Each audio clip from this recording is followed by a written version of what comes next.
70,000 years ago, our ancestors were insignificant animals. The most important thing to know about prehistoric humans is that they were unimportant. Their impact on the world was not much greater than that of jellyfish, or fireflies, or woodpeckers. Today, in contrast, we control this planet. And the question is, how did we come from there to here? How did we turn ourselves from insignificant apes minding their own business in a corner of Africa into the rulers of planet Earth? Usually, we look for the difference between us and all the other animals on the individual level. We want to believe, I want to believe, that there is something special about me, about my body, about my brain, that makes me so superior to a dog or a pig or a chimpanzee. But the truth is that on the individual level, I'm embarrassingly similar to a chimpanzee. And if you take me and a chimpanzee and put us together on some lonely island and we had to struggle for survival to see who survives better, I would definitely place my bets on the chimpanzee, not on myself. And this is not something wrong with me personally. I guess if they took almost any one of you and placed you alone with a chimpanzee on some island, the chimpanzee would do much better. The real difference between humans and all other animals is not on the individual level, it's on the collective level. Humans control the planet because they are the only animals that can cooperate both flexibly and in very large numbers. Now, there are other animals, like the social insects, the bees, the ants, that can cooperate in large numbers, but they don't do so flexibly. Their cooperation is very rigid. There is basically just one way in which a beehive can function. And if there is a new opportunity or a new danger, the bees cannot reinvent their social system overnight.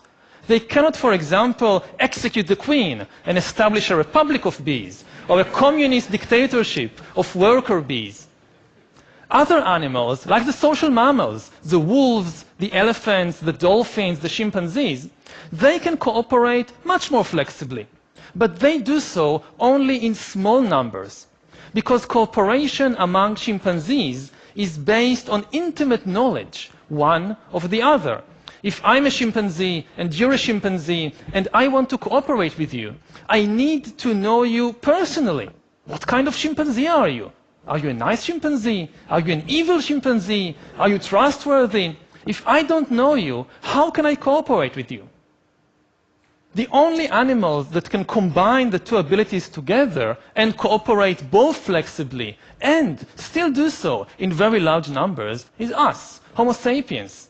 1 versus 1, or even 10 versus 10, chimpanzees might be better than us.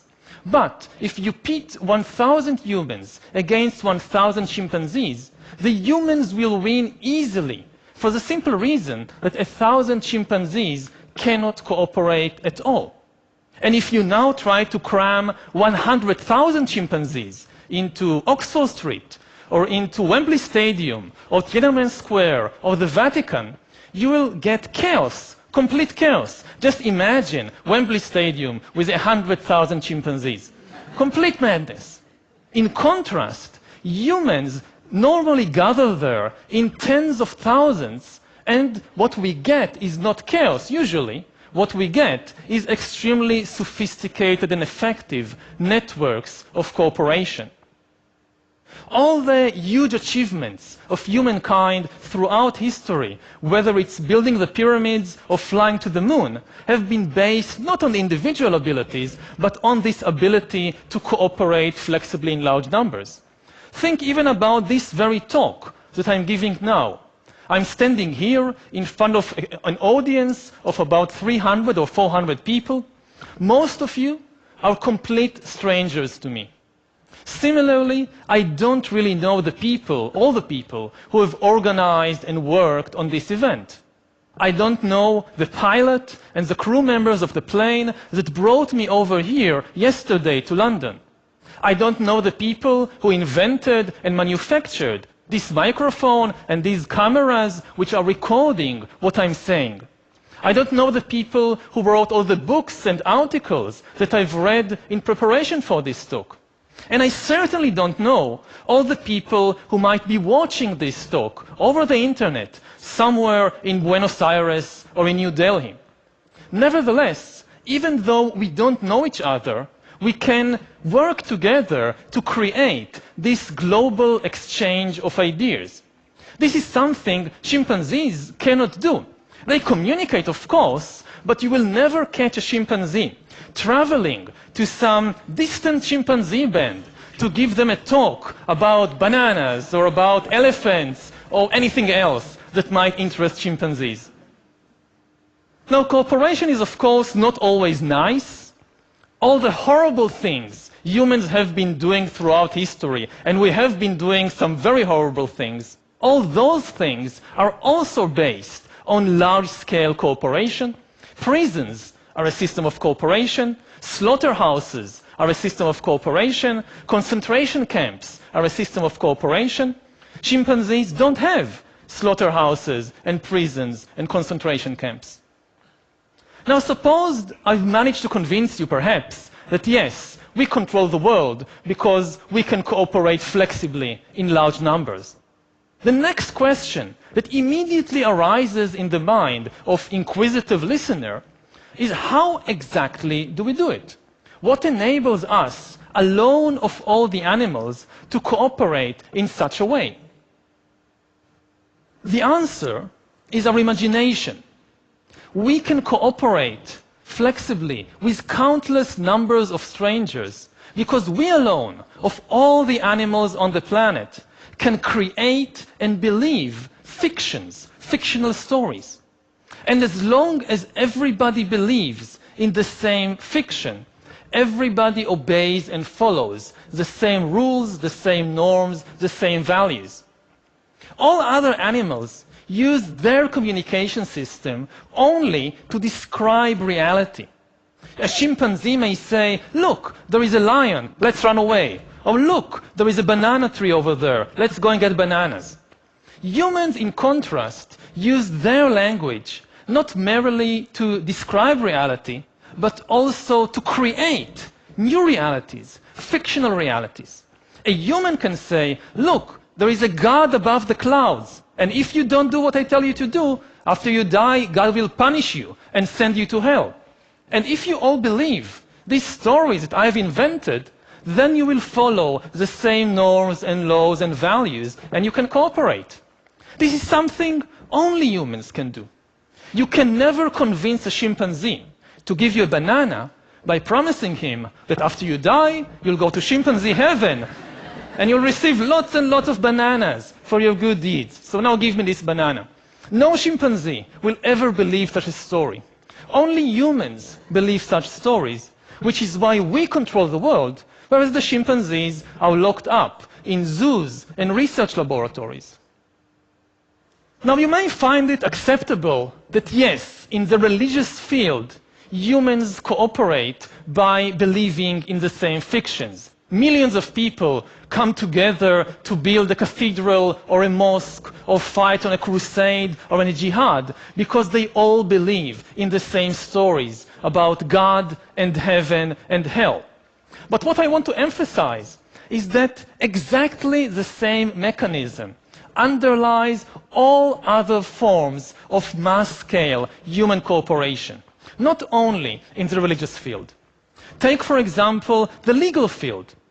Most legal systems today in the world are based on a belief in human rights. But what are human rights? Human rights, just like God and heaven, are just a story that we've invented. They are not an objective reality. They are not some biological fact about Homo sapiens. Take a human being, cut him open, look inside, you will find the heart, the kidneys, neurons, hormones, DNA, but you won't find any rights.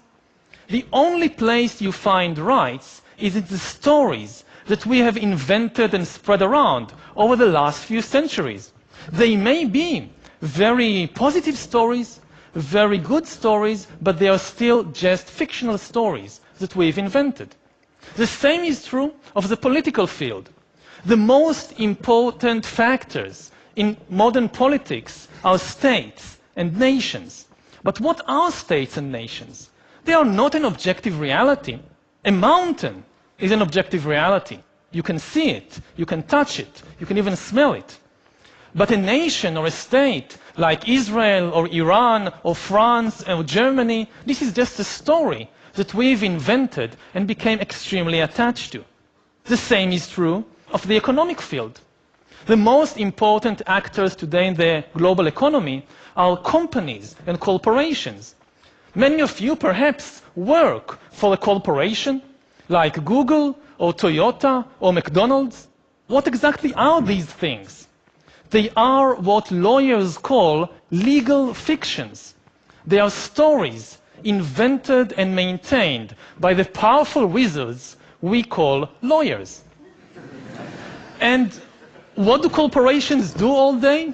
Mostly, they try to make money. Yet what is money? Again, money is not an objective reality. It has no objective value. Take this green piece of paper, the dollar bill, look at it. It has no value. You cannot eat it, you cannot drink it, you cannot wear it.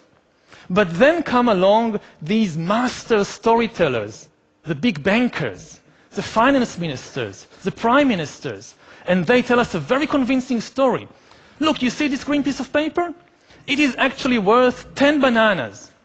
And if I believe it, and you believe it, and everybody believes it, it actually works. I can take this worthless piece of paper, go to the supermarket, give it to a complete stranger whom I've never met before, and get in exchange real bananas, which I can actually eat.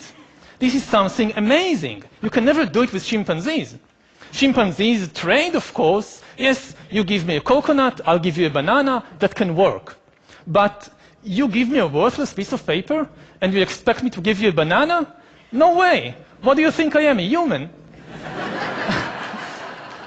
Money, in fact, is the most successful story ever invented and told by humans, because it is the only story everybody believes. Not everybody believes in God. Not everybody believes in human rights. Not everybody believes in nationalism. But everybody believes in money and in the dollar bill. Take even Osama bin Laden. He hated American politics and American religion and American culture, but he had no objection to American dollars. He was quite fond of them, actually. To conclude then, we humans control the world because we live in a dual reality. All other animals live in an objective reality. Their reality consists of objective entities like rivers and trees and lions and elephants. We humans, we also live in an objective reality. In our world too, there are rivers and trees and lions and elephants. But over the centuries, we have constructed on top of this objective reality a second layer of fictional reality, a reality made of fictional entities, like nations, like gods, like money, like corporations. And what is amazing, that as history unfolded, this fictional reality became more and more powerful, so that today the most powerful forces in the world are these fictional entities. Today, the very survival of rivers and trees and lions and elephants depends on the decisions and wishes of fictional entities like the United States, like Google, like the World Bank, entities that exist only in our own imagination. Thank you.